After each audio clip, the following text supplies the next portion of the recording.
દાહોદના લીમખેડાના દુધિયા ગામની ધી ઉન્નતિ સેવિંગ્સ એન્ડ ક્રેડિટ સોસાયટીમાં કરોડોની ઉચાપતનો મામલો સામે આવ્યો। મંડળીના 2 સભાસદ અને કલેક્શન ક્લાર્ક સહિત 4 લોકો સામે ફરિયાદ નોંધાઈ। દાહોદ જિલ્લાના લીમખેડા તાલુકાના દુધિયા ગામની સહકારી મંડળીમાં મોટા આર્થિક કૌભાંડનો પર્દાફાશ થયો છે। ઓડિટ વર્ષ 2024-25 દરમિયાન મંડળીમાં 1.33 કરોડ રૂપિયાથી વધુની ઉચાપત સામે આવી છે। આરોપીઓએ ખોટા દસ્તાવેજો અને બોગસ બેંક સ્ટેટમેન્ટ તૈયાર કરીને નાણાંની હેરાફેરી કરી હોવાનું ખુલ્યું છે। સભાસદોની થાપણોનો અંગત ઉપયોગ કરીને મંડળીને મોટું આર્થિક નુકસાન પહોંચાડવામાં આવ્યું છે। ભરતભાઈ પટેલે લીમખેડા પોલીસ સ્ટેશનમાં 4 આરોપીઓ સામે ફરિયાદ નોંધાવી છે અને પોલીસ દ્વારા તપાસ શરૂ કરવામાં આવી છે।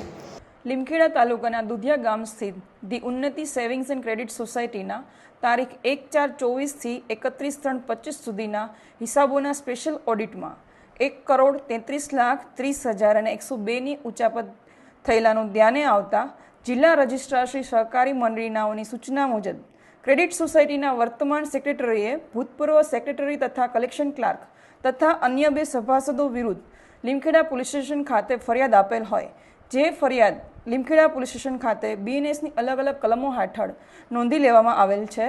ગેરકાયદેસર ઉચાપત, ખોટી હિસાબી એન્ટ્રીઓ તથા બનાવટી દસ્તાવેજો તૈયાર કરી સાચા તરીકે ઉપયોગ કરવા બાબતે હાલ ઝીણવટપૂર્વકની તપાસ હાથ ધરવામાં આવી રહેલ છે તથા તમામ આવશ્યક દસ્તાવેજી પુરાવાઓ એકત્ર કરવાની કામગીરી હાલ ચાલુમાં છે। દુધિયા મુકામે ઉન્નતિ સેવિંગ્સ એન્ડ ક્રેડિટ સોસાયટી મંડળી ચલાવી છે। એમાં 2 ગામની સંખ્યા છે, દુધિયા અને પીપળી। એટલે એ ગામોને લોકોની બચત, દૈનિક બચત અને FD એ સ્વીકારી અને લોકોને ધિરાણમાં પ્રવૃત્તિમાં રોકાયેલા હતા અને એમાં 1,33,20,102નું અમારા સેક્રેટરી અને કર્મચારીએ થઈને ઉચાપત કરેલ હોય, જેની અમે FIR કરાવેલ છે।